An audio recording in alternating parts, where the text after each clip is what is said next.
Owen's continuing his bluffer's guide to the Euros, so everything you need to know that you didn't, and you'll be able to impress your mates with. And Owen, we're on to Group B, everybody's favourite, Denmark. Yeah, let's do it. Let's get this 90-second timer underway. Denmark.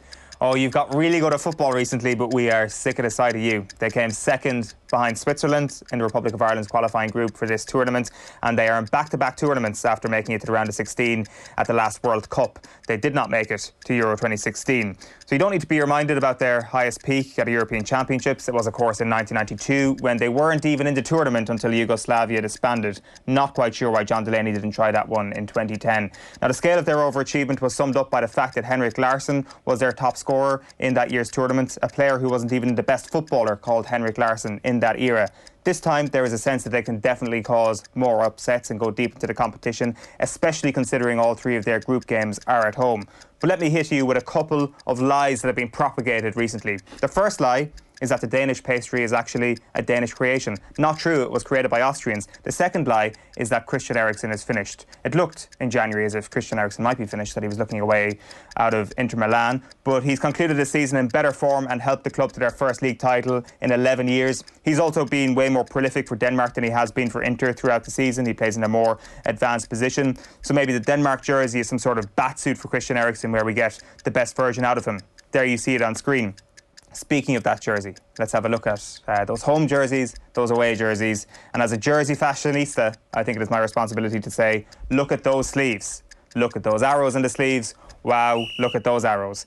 Sorry that we're out of time, but just an interesting fact about this jersey. If you just keep the image on screen, you can see a sound wave on the home jersey. If you look very closely, you can see a sound wave. The sound wave is an audio form of the Danish fans singing in a stadium. So is this a kit designer with way too much time on their hands? I think not. I think that person is very good at fashion, and there is your Denmark cheat sheet. And everybody loves Denmark, Owen. I mean, that was a fantastic guide. And they've got, in terms of like players, we're sick of the sight of them, obviously, and we've just been spending a lot of time talking about Tottenham, but like Højbjerg. Who else are you looking at from that team that we should be keeping an eye out for? Like, it is amazing that we've become so familiar with them. It's that trio at the back that's really important for them. Kasper Schmeichel in goals, AC Milan Simon Kjær in front of him, and he'll be partnered by Andreas Christensen. If they get injuries in that department, it's one department where they can actually handle it quite a bit. They'll have Yannick Vestergaard of Southampton on the bench. They'll also have Joachim Andersen on the bench from Fulham as well, who's played at the heart of their defence all season. Then in front of them is that midfield too, again, something we've become very familiar with. We got Pierre-Emile Højbjerg in there, who has played every minute of Tottenham Hotspur's season so far this year. So maybe he's going to be knackered come the Euros. And then beside him is our buddy Thomas Delaney, who referred to Ireland's defence as trying to open a can with your bare hands. His season has been interrupted by injury at Dortmund, and he doesn't seem to be in their best midfield three anymore. So you've got one guy who's played all the minutes for his club and one guy who's struggling to get into a starting team. Maybe that'll benefit them in the long run. And then in attack, as I say, Eriksen will be the number 10. But the main striker role is going to be interesting. They've got a guy called Jonas Wind, to you and me, 22 years of age. He looks like he might get the nod ahead of Kasper Dolberg. He's got 11 goals for Copenhagen in the Danish league this season. I went on to the Football Manager stats to see how fast he was. His pace isn't overly impressive, which is a shame. It doesn't go like the Wind, is what you're saying. Exactly, it is a massive shame. You're going to have Braithwaite of Barcelona, you're going to have Yusuf Poulsen of RB Leipzig on the wing, so it's a really good side. Like, their form recently since the qualifications has been pretty good. They finished second in their League A group in the Nations League. So remember, they got promoted a couple of years ago. They finished above England, behind Belgium, and then they beat Iceland home and away. And then they're 100% in their World Cup qualifiers so far. And they've beaten Austria 4-0 and Moldova 8-0. So the last little while, even after qualifying from our qualification group, they have been pretty good indeed. On to our next cheat sheet, and this time we are going for Finland. Yeah, let's do this. So, statistically, the world's happiest country, and rather ironically, the country that brought us angry birds, Finland, have qualified for their first ever major tournament. They did so by beating Greece, Bosnia and Herzegovina and Armenia to second place in Italy's group. They only scored 16 goals in qualifying, but Teemu Pukki scored 10 of those goals. Only Harry Kane, Cristiano Ronaldo and Israel's Eren Zahavi ended up scoring more than him. He scored 26 goals in the championship this season as Norwich got promoted, but the bad news is that he injured his ankle ligament ligaments a few weeks ago and is going to be touch and go right up to that Denmark game on the opening weekend, you suspect. Now, former teacher Marco Carnever is the team's manager. He looks like he is the front man on a tribute act to the national. But he also knows his football. He was manager with Finland when they were at their lowest ebb 4 years ago, rankings-wise at least. They were ranked 110th then. They are ranked 54th now. But their highest ever ranking was in 2007 when they were 33rd in the world. This was the era of Jääskeläinen, Hupia, Teemu Tainio, Mikael Forsell and the tail end of Jari Litmanen. Their manager at the time was Roy Hodgson. So it was a golden era of recognisable names, but an era that never got to a major tournament. Finally, let us have a look at their kit. This is the one I'm confident enough to step out of line on. If Ireland had a jersey that was just a T-shirt version of the tricolour, we would rightly get slammed by everyone. And for that reason, I think Finland need to be kicked out of Euro 2021 for that abomination. Let's have a look at the away jersey. This is the sort of top that looks like a generic GEA polo shirt that any club can just put their crest on. With my fashion expertise, I can confidently say that that jersey just does not move me. The away jersey is brutal. I have to challenge you on the home jersey. It's saved by the nice, the way it fades into actually a nice colour of blue at some point or another. But look, we don't need to worry too much about Ireland's Euro jerseys. I don't think our major tournament jerseys on at any point soon. So we spoke about Denmark a little bit earlier on and the sort of form they're in, and any other players. I mean, Finland won't have the same depth, I'm assuming, of a Denmark. No, we'll get to that in just a moment. I just wanted to put aside a bit of extra time here this morning because before we talk about anything else, I wanted to talk about the greatest thing that's happened ever in connection to Finnish football. So many of you will already know this, but for those of you that don't, football in Finland is responsible for the greatest moment in the history of phone-in radio. So here is an angry Hearts supporter ringing into TalkSport in 2002 after one of his club's players didn't make a Scotland squad. Yep. I just don't know why for at least 3 seasons he's been ignoring Antinemi. Antinemi? Aye, I don't know why he doesn't get a game. For Scotland? Aye. He's from Finland. He's what? He's Finnish, isn't he? He's not finished. He's only 28. A classic of the genre. On the pitch, yeah, as you mentioned there, they've been pretty good since qualifying. Remember, Ireland played them. We had them in the Nations League.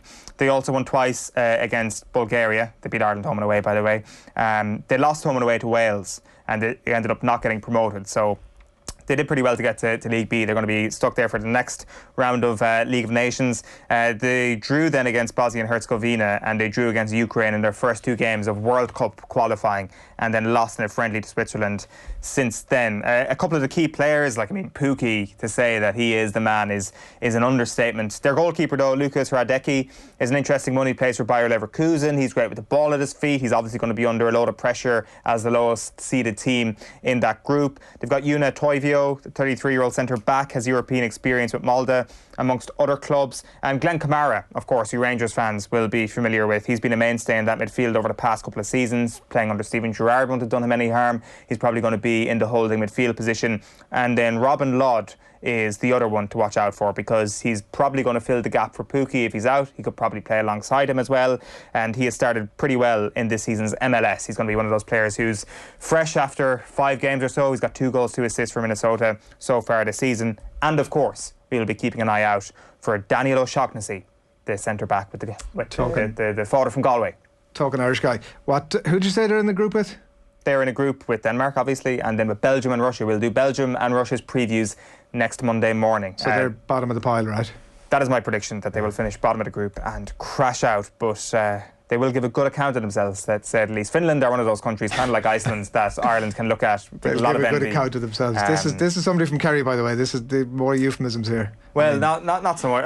I think that we can be kind of tongue-in-cheek as we patronise these countries, but these countries are all a hell of a lot better. Yeah, but I mean, being tongue-in-cheek while patronising opposition is just something, as we've learned over the last 7 days, becomes very easy, rolls off the tongue of many's the Kerryman. Yeah, so what we do here is we give ourselves a 90-second timer to give you your bluffer's guide to every single team, and then we'll get stuck into a few main questions. So we're going to start this morning with Belgium, the 3rd team in Group B. Let's get our 90-second timer there. So the number 1 team in the world were the most impressive team in qualifying. They had a 100% record across 10 games, scoring 40 goals and conceding just 3. At the last Euros, they lost in the quarterfinals because Hal Robson-Kanu is the GOAT, but they made it to the semi-finals at the 2018 World Cup where they lost to France. Now, Roberto Martinez, still the manager, he is still playing the same system and he is still playing most of the same players. Let's take a look at the team that started against England in the third place playoff in 2018. There is a world in which Belgium make just 2 changes to that team for their Euros opener this summer. Vincent Kompany has retired, Nasser Chadli has dropped a place or 2 down the pecking order. And one of the big question marks, though, around that team may actually surround Eden Hazard, who has had quite the season with Real Madrid. He got a knock in September, a muscle injury in October, COVID in November, a muscle injury in December, a muscle injury in February, a muscle injury in March, and a knock in May. He has failed to complete 90 minutes on a single occasion this season, and a collection of strange middle-aged men known as El Chiringuito have a warrant out for his arrest. There will also be questions asked of an ageing defence, with Alderweireld and Vertonghen set to start. But in better news, Romelu Lukaku has scored 30 goals for Inter this season, but Manchester United fans will undoubtedly scapegoat him for any Belgian failings that may occur this summer. Finally, let's have a look at the kit. Here's the home jersey. I feel it is my responsibility as a fashionista to say, wow, look at that yellow trim. And let's have a look at the away jersey. Wow, look at that red trim. Those jerseys sure are something, aren't they, Ger? No, those jerseys are terrible. The classic Belgian jersey was amazing. They've got so much good material to work with, and they've managed somehow. The away jersey looks like it's a kid's jersey that's been through the wash about 15 times and the dirt's not coming off it. Yeah, it's been getting mixed reaction, that home jersey, those patterns as if somebody's driven over the home jersey a little bit. So the form line is really good. Yeah, so then after that qualification campaign that I mentioned, just to kind of look at more of the recent form, in the Nations League, they won all of their games bar 1. They lost to England, which you'll remember last October in a sign that football is coming home. They failed to beat the Czech Republic in World Cup qualifying in March as well, which was a bit of a shock, but they did beat Wales and hammer Belarus 8-0 in that same campaign. So those Czech Republic results, the England results, may be a sign that there is a slight weakness starting to develop, and in their last 11 matches, Belgium have fallen behind 5 times. Clutching at straws here, but maybe a few signs there that Belgium are on the downslope after being at number 1 for quite some time. Players to watch. Yeah, so this is going to be in a 3-4-2-1 system. Martinez continuing to play this. Alex Witsel is missing at the moment from midfield. He's been out since January after rupturing his Achilles tendon, so there's a big question mark about whether or not he plays. If he doesn't play, Leander Dendoncker of Wolves will probably come in and play beside Yuri Tielemans. When it comes to the Eden Hazard replacement, Dries Mertens is the likely candidate. 9 goals, 8 assists in Serie A for Napoli this season. You look at the rest of their forward line in their squad. Who else could come in for Hazard? Well, their forwards mostly are made up by Benteke and Batshuayi, not necessarily like-for-like replacements for Hazard. So if Hazard is missing, we might see the arrival of Jeremy Doku on the international scene this summer. He was born the same week Roy Keane was sent home from Saipan.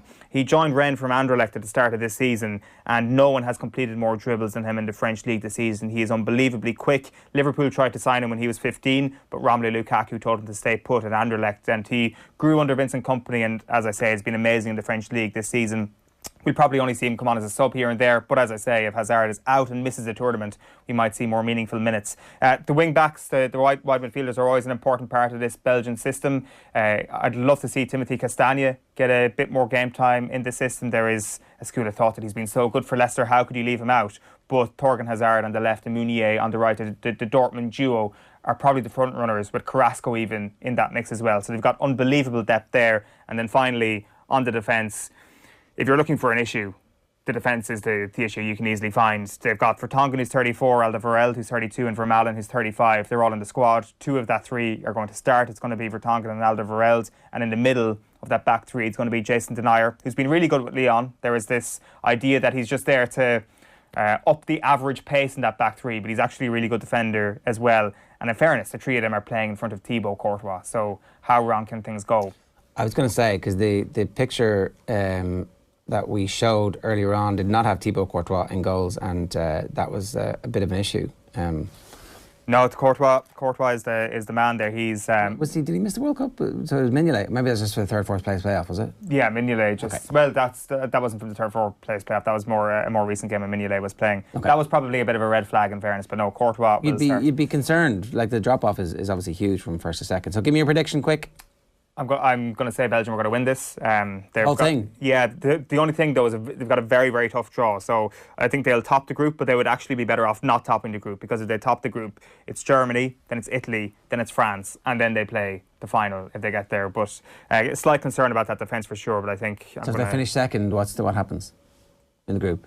It's an easier draw than that. Yeah, so they move on to the side without all of those teams now. Okay, we'll do that. That's like, I mean, come on, Martinez, win your first game, draw your second, draw your third, and away you go. Yeah, like the side with the Netherlands is obviously an easier side now. In fairness, Portugal and England are on that side, but they'll probably end up playing one another. In from Dublin. My little prediction here in Dublin. So they should take each other out. So the other side is We'll all be easier. vaccinated by then. We could totally have had that game. Yeah, we really could have, but the pesky Russians stole our game from us. Is that in St. Petersburg, or is that one of them went to Russia? I can't remember which one. Gurpreet Dhaliwal on YouTube says, I love it, those name pronunciations. This is after your Group A chat, particularly around Turkey. You butchered most of them, lol. You should commentate on the Turkey games, would be hilarious. All right, thanks, man. And then Bird's Back Garden on YouTube says, big teams has a history of doing badly in the Euros. Don't get surprised that Switzerland and Kimru gets first and second in this group. I'd never learned the correct Welsh pronunciation of the name Wales, but I often wondered, is it like when Peter Shilton says era and you're kind of, you shrivel up inside a little bit and you feel a bit sick. Is that how Welsh people feel when we say the name of the Wales country? Or do they like, yeah, okay, that's fair enough, you can do that because you're not a colonising force like Peter Shilton? Is that what happens? Well, I would say you probably had the freedom to say whatever you wanted until a couple of months ago, when you've got the hawkish eyes of Wales upon you every single morning. Well, I say hello to my Kimru brethren. Dave Galair. Sean Kinsel on YouTube says, I backed Turkey a few months ago at 80-1. No idea who was backing Holland at any stage. They have zero decent attacking players. And then Gurpreet responded, Turkey's first 11 can beat anybody, but once they lose a couple of players, they turn from a great team into an average team. It's worth pointing out that it was only in the 90s that Turkish football became professional, meaning people played part-time, worked day jobs, and then played in the evenings. So Turkish football only started going professional 30 years ago. Well, I mean, I remember when we used to beat Turkey routinely 5-0 with a John Byrne hat-trick, and well, it's fair to say things have changed. Yeah, Russia, let's get a 90-second timer for Russia. So, you might have forgotten that Russia got banned from competing in and hosting all major sporting events for a period of 4 years in 2019. So, you might ask, how are Russia not only playing in this summer's tournament, but also hosting it? Well, it turns out that UEFA is not defined as a major event organisation with regards to rulings on anti-doping breaches. Long story short, nothing to see here. Everyone, can you please move swiftly along? So, on the football field, Russia were also in the same qualifying group as Belgium, and they won all their games that didn't involve Belgium. They obviously hosted the World Cup 3 years ago and beat Spain on penalties. Incredible scenes in Moscow that night. And in the quarterfinals then, they lost on penalties to Croatia. At the last Euros, they finished bottom of a group involving England, Wales and Slovakia. Now, Artem Dzyuba, their main player, one of their main players, he became a national hero at the last World Cup, scoring 3 times. And there he is, accepting his winner's medal dressed as Deadpool for Zenit St. Petersburg a couple of weeks ago. He was their top scorer while qualifying for this tournament, but he was left out for a couple of games last year after a little bit of his own homemade X-rated content got leaked from his phone. This is a family show. Google it, you filthy animal. He has since pulled himself back into the squad and is their top scorer with 3 goals already in the World Cup qualifying campaign. Since the likes of the last World Cup, the likes of Igor Akinfeev, Sergei Ignashevich have all retired, but Yuri Zhirkov is still going strong at the age of 37. There he is. And finally, let's have a look at the home kit first of all. I'm going to guess that the football hipsters are mad at Russia for having a thick trim on the sleeves, but I'm going to go ahead and say that that is totally acceptable. And then the away jersey, my expert opinion on this one is that that jersey is nice. Yeah. The away jersey actually is kind of nice. I would totally wear that. I like the thick trim as well. Does that prove how uncultured I am? Tell us about them, Owen, apart from the players you already mentioned. Yeah, like, I mean, they've got 3 players in Europe's top 5 leagues. They've got Alexander Golovin, who is definitely their best player. He's struggled at times with Monaco to get into the team this season. He's a number 10. He's got 5 goals, 9 assists for them in Ligue 1 this season, despite struggling to get meaningful game time. He's, as I say, their most talented player. In behind Dzyuba, they actually have a bit of a threat up front. They've also got Denis Cheryshev with Valencia. He'll play on the left. Another man who's struggling to get a full 90 minutes in any game. And then over in Serie A, they've got Alexei Miranchuk, who plays with Atalanta. again, struggling to get meaningful minutes in a top league, was barely used in the Champions League, but he did get COVID early in the season and that put the brakes on him. Since that qualification campaign that I mentioned, they've lost 5-0 to Serbia in the Nations League. They failed to get promoted from League B. They then lost to Slovakia in their most recent World Cup qualifier, but did beat Malta and Slovenia. So the form is mixed, to say the least. And then when it comes to this year's tournament, if they do manage to beat Denmark, it will open up a whole world of possibilities for Russia. As we've already mentioned, that side of the draw is relatively forgiving. But the fact of the matter is I don't think they will beat Denmark. I think Denmark will beat them. And I think Russia will finish third, but they will qualify to be one of the best qualifying third teams. But they'll end up playing France and they'll end up going home in the round of 16. Okay, so that's not a bad tournament by Russian standards these days? Well, the Russian standards these days are getting to the World Cup quarter-final. At home, so at home. We all know what happens at home. Yeah, at home, yeah, indeed. And yeah, like what a mad sort of couple of weeks that was in 2018. We all saw this as like, could this be like South Africa as a terrible host nation who don't really stand a prayer, and they were actually quite good at times. And it was like John Duggan was there. He had videos of these amazing scenes in the streets of Russia after that Spain game. So I don't think they'll get back to that level somehow. But that, as I said, that Denmark game, I think on the second or third day of the tournament, or their second or third match day of the tournament, that is going to be the key match for them. All right. OTB AM live in association with Gillette. Good morning. Start with Gillette, giving the confidence to tackle it ahead. Our Euros cheat sheet will continue, pardon me, in our build-up all the way through until kick-off. If you have any beef with our cheat sheet, then get in touch with us. 0879 180 180 is the WhatsApp number.